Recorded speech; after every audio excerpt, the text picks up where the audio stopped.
성경 일독을 위해서 오늘 우리가 함께 읽어나갈 하나님 말씀 요한계시록 11장부터 15장까지의 말씀입니다. 11장에는 두 증인이 나옵니다. 이 두 증인은 교회라고 우리가 볼 수 있습니다. 이 증인들에 대한 설명이 나오는데 이 증인들은 상복을 입고 있습니다. 베옷을 입고 있습니다. 이것은 교회가 당할 고난과 교회에게 다가올 시련들을 의미하는데, 그러면서 주님은 이 교회에 권능을 주십니다. 6절 보시면 두 증인에 대한 설명인데요. 그들은 자기들이 예언 활동을 하는 동안에 하늘을 닫아 비가 내리지 못하게 할 수 있는 권세를 가지고 있습니다. 또 물을 피로 변하게 하는 권세와 그들이 원하는 대로 몇 번이든지 어떤 재앙이로든지 땅을 칠 수 있는 권세를 가지고 있습니다 라고 하면서 두 증인이 할 수 있는 일들을 말씀하십니다. 이 하늘을 닫아서 비가 내리지 못하게 하는 것은 구약에서 엘리야 선지자가 했던 일이었고, 물이 피로 변하게 하는 것은 모세를 통해서 행하셨던 일입니다. 하나님께서 엘리야와 모세를 통해서 하나님의 살아계심을 그 땅에 알리셨던 것처럼 교회를 통해서 그 일들을 알려가실 것이라고 우리에게 설명하십니다. 7절, 8절 보시면 그러나 교회가 이런 일들 당하게 되는데요. 그러나 그들이 증언을 마칠 때에 아비소스에서 올라오는 짐승이 그들과 싸워서 이기고 그들을 죽일 것입니다. 그리고 그들의 시체는 그 큰 도시의 넓은 거리에 내버리게 될 것입니다. 그 도시는 영적으로 소돔 또는 이집트라고도 하는데 곧 그들의 주님이 십자가에 달리신 곳입니다 라고 하면서 이 교회가 고난과 환난을 당하게 될 것이라고, 그러나 우리가 눈여겨봐야 할 것은 증언을 마치고 나서 죽게 될 것이라고 말해주고 있습니다.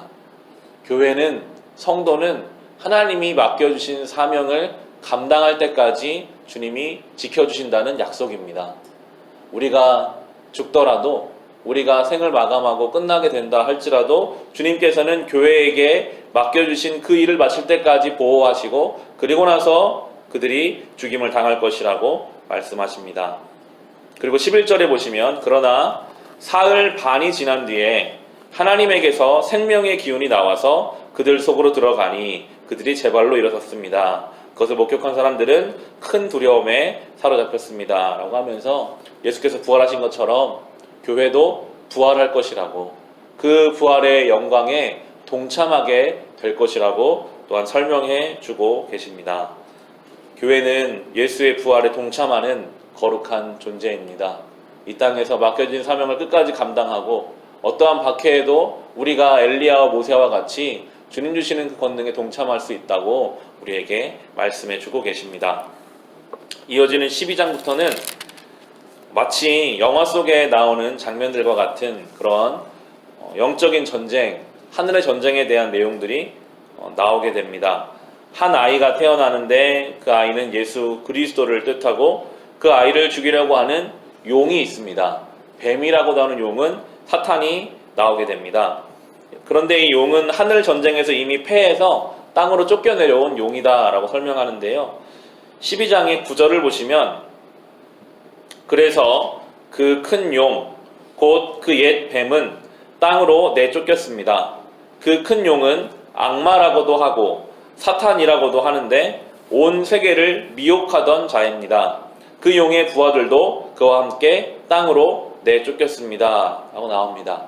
이미 하늘의 천사들에게 져서요 땅으로 내쫓긴 것이 사탄이고, 17절을 보시면 그래서 그 용은 그 여자에게 노해서 그 여자에 남아있는 자손 곧 하나님의 계명을 지키며 예수의 증언을 간직하고 있는 사람들과 싸우려고 떠나갔습니다 라고 하면서 사단은 이제 땅에서 성도들을 공격하고 미혹하는 존재다라고 사단에 대해서 성경은 우리에게 정의해주고 있습니다. 이 사탄은 단순히 핍박하는 존재가 아니라 미혹하는 존재라고 끊임없이 우리에게 말씀하시거든요. 이 13장의 1절 보시면 나는 바다에서 짐승 하나가 올라오는 것을 보았습니다. 그 짐승은 뿔 10과 머리 7이 달려 있었는데 그 뿔 하나하나에 왕관을 쓰고 있고 그 머리 하나하나에는 하나님을 모독하는 이름이 붙어 있었습니다. 라고 나와요. 이제 이 용이 짐승에게 자기의 권리를 넘겨주고 짐승을 통해서 성도들을 공격하는데 하나님을 모독하는, 겉으로 볼 때는 화려한 왕관이 달려있는 모습으로 이제 하나님의 사람들을 공격합니다. 13절에 보면 이렇게 나옵니다. 13장 13절에 또 그 짐승은 큰 기적들을 행하였는데 사람들이 보는 앞에서 하늘에서 불이 땅에 내려오게도 하였습니다. 라고 나옵니다. 이 하늘에서 불이 땅에 내려오게 하는 것은 엘리야가 갈멜산에서 바알과 아세라 선지자들과 싸울 때 나왔던 장면인데, 그때만 해도 바알과 아세라는 아무리 기도해도 불이 떨어지지 않았습니다. 그런데 이제 이때가 되면 하나님의 사람들을 미혹하게 하기 위해서 능력까지 행하게 돼요. 하늘에서 불이 떨어지는 것이 하나님의 역할인데 지금 이들까지도 그런 일들을 행하게 해서 사람들을 미혹하게 할 것이라고, 미혹당하지 않도록 성도들이 깨어 있어야 한다라고 말합니다. 14절에도 나오죠. 그리고 그 첫째 짐승을 대신해서 행하도록 허락받은 그 기적들을 믿기로 해서 땅 위에 사는 사람들을 미혹하였습니다. 땅 위에 사는 사람들에게 칼에 맞아 상처를 입고서도 살아난 그 짐승을 위하여 우상을 만들라고 말하였습니다. 말하고 있습니다. 성도들을 미혹할 것이라고, 기적을 행해서라도 여러 가지 방법을 통해서라도 끝까지 성도들을 미혹하는 세력이 있을 것이라고 우리에게 말씀하시면서 14장으로 넘어가시면 요한계시록에서 계속 나오는 것이 성도들에게 인내하고 분별하고 깨어있으라고 그래서 계속해서 말씀하십니다. 14장 12절부터 보시면 하나님의 계명과 예수를 믿는 믿음을 지키는 성도들에게는 인내가 필요하다라고 말씀하시고요.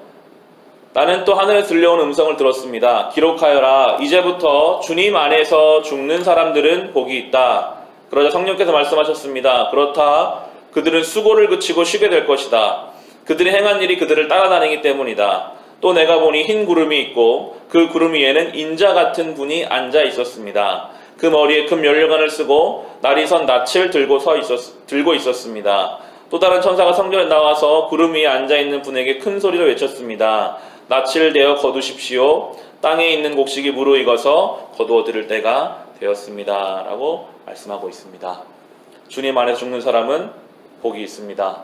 이것이 성경의 증언입니다. 수고를 그치고 쉬게 될 때가 올 것이고요. 인자 같은 분, 이 다니엘서에 나오는 것이거든요. 예수 그리스도를 뜻합니다. 인자 같은 분이 낯을 들고 서 계십니다.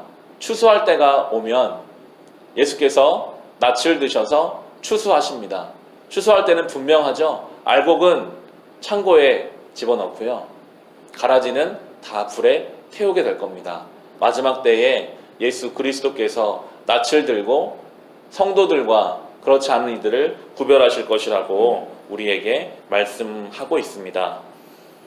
계시록 말씀은 끊임없이 분별하라고, 마지막 때가 오면 더 많은 미혹과 공격이 있을 것이라고, 깨어있고 인내하라고, 주 안에서 죽는 자가 복이 있다고, 사명을 마칠 때까지는 우리를 지켜 보호하실 것이라고 말씀하시고 계십니다. 늘 깨어있어서 주님 앞에 온전하게 우리의 신앙을 올려드릴 수 있으시기를 주님의 이름으로 축원합니다.